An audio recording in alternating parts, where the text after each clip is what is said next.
எப்போதோ கிடைக்கும் பலாக்காயே இப்போது கிடைக்கும் கலாக்காய் மேல் என்று ஒரு பழமொழி உண்டு. அந்த அளவிற்கு சிறப்பான மருத்துவ பயன்களை கொண்டது கலாக்காய். தடிப்பான பச்சை இலைகளை உடையது. வெண்மையான பூக்களையும் சிவப்பு நிற காய்களையும் கருப்பு பழங்களையும் கொண்டது.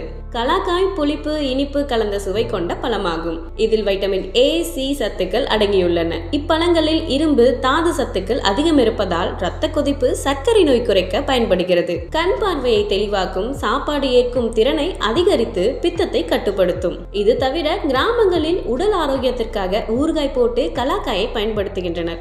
பந்தமான பசி, மசக்கை, வாந்தி, அதிக பித்த எரிச்சல், பித்த மயக்கத்தால் அவதிப்படுபவர்களுக்கு கலாக்காய் மிகவும் நல்லது.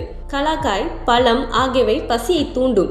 காயுடன் இஞ்சி சேர்த்து ஊறுகாயாக்கி உணவுடன் உட்கொள்ள பசியின்மை, சுவையின்மை, இரத்த பித்தம், தணியாத தாகம், பித்த குமட்டல் ஆகியவை தீரும். கலாப்பழத்தை உணவுண்ட பின் சாப்பிட உணவு விரைவில் செரிக்கும். கலாப்பழம் உடல் சூட்டை தணிக்கும்.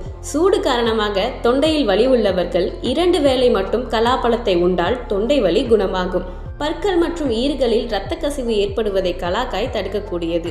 இதில் இருக்கும் வைட்டமின் சி ஈரலுக்கு வலிமை சேர்க்கும் மற்றும் மஞ்சள் காமாலை உண்டாக்காமல் தடுக்கும். கலாக்காய் வேர்கள் தாகத்தையும் நாவறட்சியையும் போக்கக்கூடியது. கோடை காலங்களில் கிடைக்கக்கூடிய இந்த கலாக்காயின் அளவு சிறியதாக இருந்தாலும் அதில் நன்மைகள் அதிகமாகவே இருக்கிறது என்பது நிபுணர்களின் கருத்தாக இருக்கிறது.